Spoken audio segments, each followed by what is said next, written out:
December 2nd, 2024, 5:30 council meeting. Please join me in the pledge of allegiance. Pledge allegiance To the flag of the United States of America and to the republic for which it stands, one nation, under God, indivisible, with liberty and justice for all. Item number 2 is approval of the minutes for the November 18th meeting. I'll move to approve. I'll second. Rick, Yes. Steve, Yes. Jim, Yes. John, Yes. and Mary. Yes. Item number 3 is hearing of public concerns. Yes, Mr. Cox?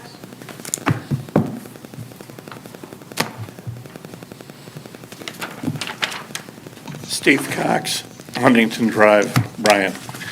First thing I'd like to do is congratulate Mr. Betts on his idea that occurred late in the last meeting with respect to getting all the people involved in the process in one spot.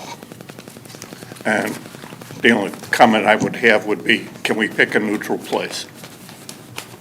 A church, a school, or something like that. So my only concern with that is if we pick a neutral place, like, we have to record these meetings, and they have to be, obviously, also the minutes have to be taken from the clerk if there's more than 2 council members present. That creates a quorum, and so then there needs to be recording. So Okay, I can understand I that. understand and respect your request, but it may cause some difficulty if you want all 5 council members available. Okay. Again, I thought it was a good idea. Okay. I got a letter from the engineer Friday, late delivery on Friday for some reason, explaining some of the costs, et cetera, that were involved in both the Huntington Drive and the Eastland Woods estates. I have questions, and too many for this 5 minutes on the letter, so I will be preparing a letter for that purpose in response. Next item is, on the November 5th meeting, you passed a resolution increasing the stipend for council members from $50 to, and again, the dollar figure was never mentioned as to what the new rate of compensation would be. Well, it went from 250 to 300 after a 17-year hiatus. So if you did the math, that's like a 1.1% annual increase. The second piece of that is most of us may not even be around to see that. I think it's effective January 26th? Yes. January 26th. I'm sorry, January 2026. The other piece to that is I think it may help to stick in Maymont. It may help to stimulate other people that may be interested if they see that going from 250 to 300. My understanding is, and John Lerner, correct me if I'm wrong, please, I think back in 2009, I think it went from 150 to 250. It jumped to 100. Mm-hmm. So we jumped at 50 after 17 years. Is that what you were asking, kind of? Yeah, what was it, what is it to be? Yeah. Okay, thank you very much. You bet. And the same thing with respect to the mayor's salary, in the fact that her present salary is not mentioned and the raise amount is not mentioned when you pass the vote. So I honestly don't remember. So again, all of these had to be done outside of terms because for anyone that's running, they can't really vote on that, on an increase while they're in an election cycle. So the state constitution requires that none of this goes into effect until January 1 of 2026. So whoever the mayor is at that term, can anybody, I wasn't in that meeting or that portion of it. Do you remember what the salary was set for the mayor? Yeah. January 1, 2026, I believe it goes to $76,250 for the mayor's salary. And it increases each year of that 4-year term by 2.5%. 2%. 2%, sorry, yep, 2%. Okay, and, So currently, it's set at a range of 55 to 75,000, set by council. okay, That range will be maxed in 2025 at 75,000. So the ordinance states that 26, 27, 28, 29, there'd be 2% increases on top of that 75,000. So 1/1/26 would be 70, where do we say, 70, what did I say? 76.9, I think. 77,250, I think, and then 2% each year after that. That's what's We in the can- ordinance. we Mr. can Cox, mail- I had intended to send you the copies of those two resolutions or ordinances. The holiday week was short, that's on me for not sending them to you. Believe me, I Those understand. are the numbers in both cases. okay, and I would definitely thank you in advance for providing that information. And that's all from me for today. Thank you. Thank you. Anybody else? Item number 4 is an ordinance. John, please number and read. Ordinance number 48, 2024, an ordinance hiring a city attorney and declaring an emergency. Council, it is requested by myself and management in the city administration that you reappoint and rehire Mark Fischel to act as the city attorney. We've been getting really great legal advice from Mark. He still continues to do the union negotiations he did even before, and also, obviously, any civil cases that come up with city litigation, on top of everything else that we ask him for. Well, I think that Mr. Fischel's done a great job considering he does, he's quite a ways away from here, but he's always available and does a good job for us, and I see no reason why we shouldn't continue, so I move that we suspend the rules and have Mark Fischel back. I'll second. I do have a question, though. Is this for effective January 1st of 2025 or January 1st of 2024? Oh, you know what? There is a typo in that. That's 20. You're correct. So, That's, sorry. no, No. thank you. Way to bring it up. Good job. So I'm actually going to ask for a motion to amend the ordinance to reflect January 1, 2025 for the effective date first. Sorry for that. Oh, that's no problem. Yep. And I'll move that we amend the current written ordinance to reflect that the start date would be January 1st of 2025 for Mr. Fischel. I'd second that. Thank you, Mr. Osbaugh. Rick, Yes. Steve, Yes. Jim, Yes. John, Yes. and Mary. Yes. Okay, and then we have a current motion to suspend the rules by Rick and Jim. Did you do roll call yet? Nope. Rick, Yes. Jim, Yes. Steve, Yes. John, Yes. and Mary. Yes. Need approved. I'll move to approve. I'll second that, and I would like to state that I think it's somewhat important to state that, for transparency purposes, that basically this allocation is no more than if we had a full-time city attorney. So it's not like we're spending additional dollars outside of, based on this contract. So if we had a full-time attorney, it would be at maybe even a little bit less than, minus, of course, any litigation. But in the past, litigation has always been Filtered out. paid out by having another attorney come in. And so it's to compare apples to apples, it's not any, I'm gonna say significant increase. I'm not even sure they can increase. I haven't done that math specifically. Yeah, But and with that, I think I made the second. You I'm did, sorry. thank you. Steve, Yes. John, Yes. Rick, Yes. Jim, Yes. and Mary. Yes. Mr. Osbaugh, I'd like to sincerely thank you for that catch.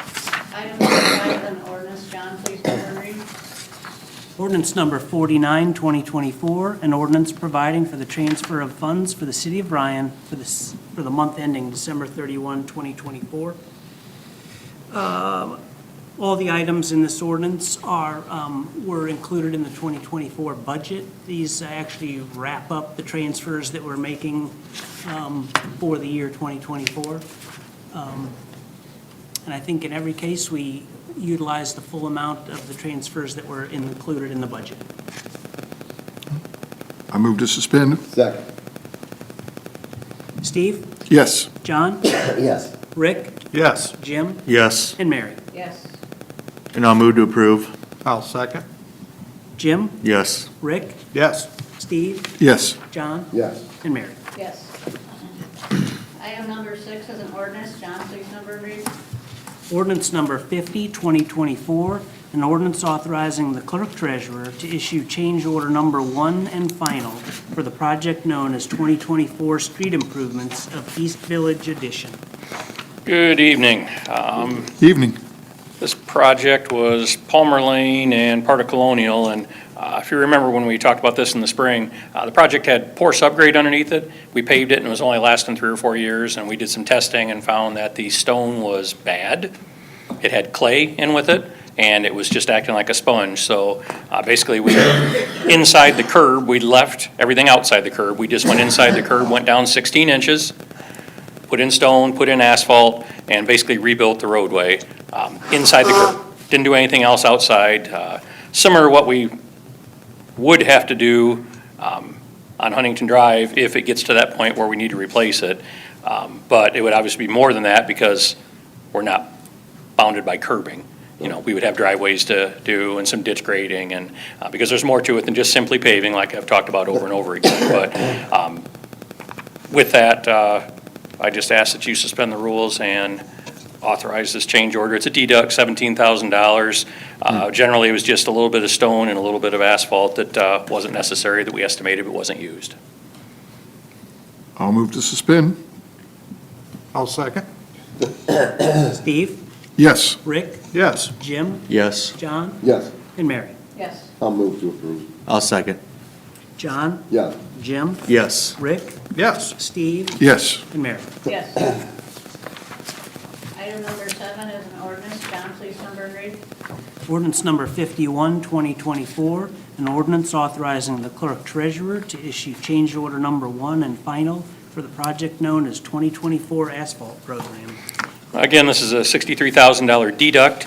I know that seems large, but $35,000 or more was catch basins that did not need repaired or replaced. When we design these projects, we usually do them September, October, November of the year before, so they're ready to bid in January.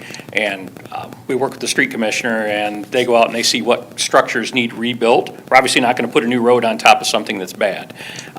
They take that list and they try and do as many as they can in the springtime before the paving project. And they were able to get about half of them done. So they saved us excess of $35,000 on here. And the rest was just a little asphalt. I think they were 2% thin on the asphalt, which on an 1.5-inch layer is 1/16 of an inch. So I'm pretty happy with that. So with that, I would request you suspend the rules and we will close this out for the year as well. I'm always happy with the deduct. I'll move to suspend. I'll second. John? Yes. Steve? Yes. Rick? Yes. Jim? Yes. And Mary? Yes. And I'll move to approve. And I'll second. Jim? Yes. Rick? Yes. Steve? Yes. John? Yes. And Mary? Yes. Item number 8 is an ordinance. John, please number and read. Ordinance number 52, 2024, an ordinance authorizing the Clerk-Treasurer to issue change order number 1 and final for the project known as 2024 Pavement Marking Program.